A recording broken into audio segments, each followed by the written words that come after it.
Let's have a frank conversation about something most thrift store leaders would rather not think about: internal theft. We hire people we trust.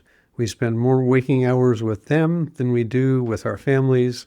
We know their stories, their kids' names, their struggles. And it's genuinely hard to look at a smiling face and wonder if they're up to no good. But here's something security professionals already know, and it's really sad. Someone on your team is probably stealing right now. So let's talk about problems and solutions, and I've got some real-life examples I'll share with you here. Years ago, I learned what I'll call the theft spectrum, and I have yet to disprove it and see if it makes sense to you. At one end, there's a group of employees that will never steal no matter what. At the other end, there's a group that'll find a way to steal no matter what. And in between is everybody else. People who might steal if it's easy enough, if they feel mistreated, if they convince themselves it doesn't really count, and the vast majority falls somewhere in that middle. The always steal group is your biggest financial threat. These are people who find a hole in your controls, no matter how good you think they are, and drive tens of thousands of dollars through it before anybody notices. One of those I caught had embezzled over $60,000 over 3 years, working in the cash office of a big box retail store, a store with massive control systems in place. She'd been there a decade. She babysat for the district manager. She baked cookies for the store. She was kind of everybody's mom. And that's partly why she got away with it for so long. She was above being questioned. Now, the middle group is also quite dangerous. They just need enough justification and an opportunity.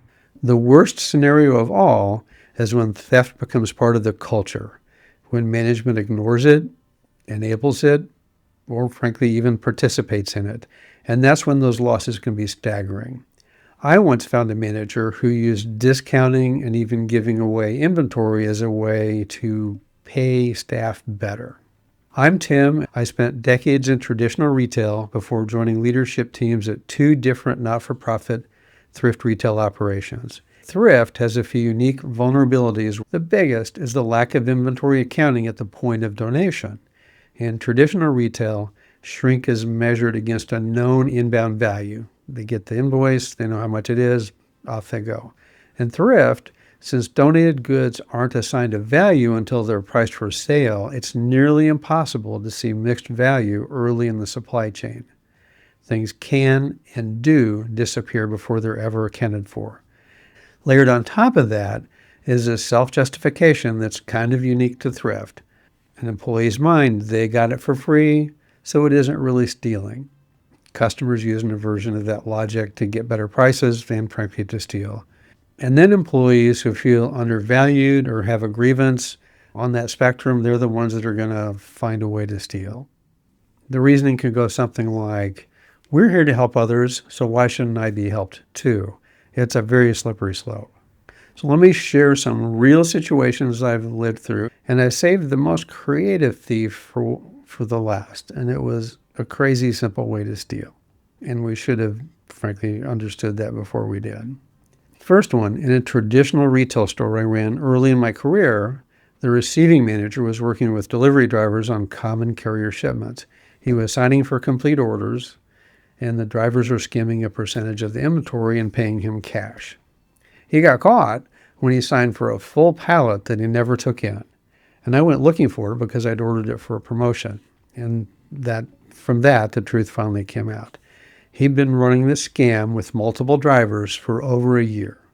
Our best estimate was $50,000 in losses.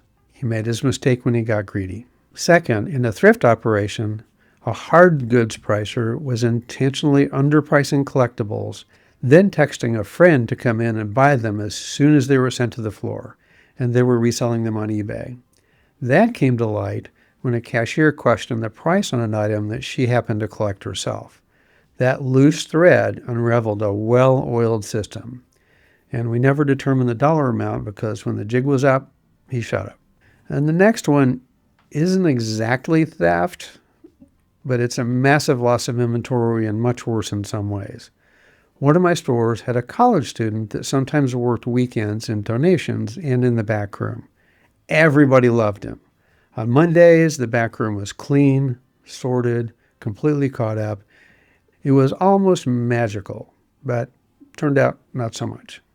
The manager eventually noticed that the trash compactor filled up unusually fast on his weekends. You know where we're going on this. So we checked pull patterns. Sure enough, we set up cameras, and there it was. He was throwing raw donations directly in the compactor, hundreds to thousands of pounds per shift, easily tens of thousands of dollars in lost inventory. And then here's the one that I promised you, simple and creative from the thief's point of view. One employee always left with a large fountain drink, lid on, straw in. Nothing unusual about employees leaving with a drink. But one day, a manager had a feeling and asked the employee to pop the top off. The cup had water in it and was packed full of jewelry. And of course, plenty of silver and gold. That employee had been doing the same thing 5 days a week for who knows how long. And here's the twist. He didn't even work anywhere near jewelry. He had to have had a partner, but I could never prove it. So we tightened up our jewelry controls considerably after that.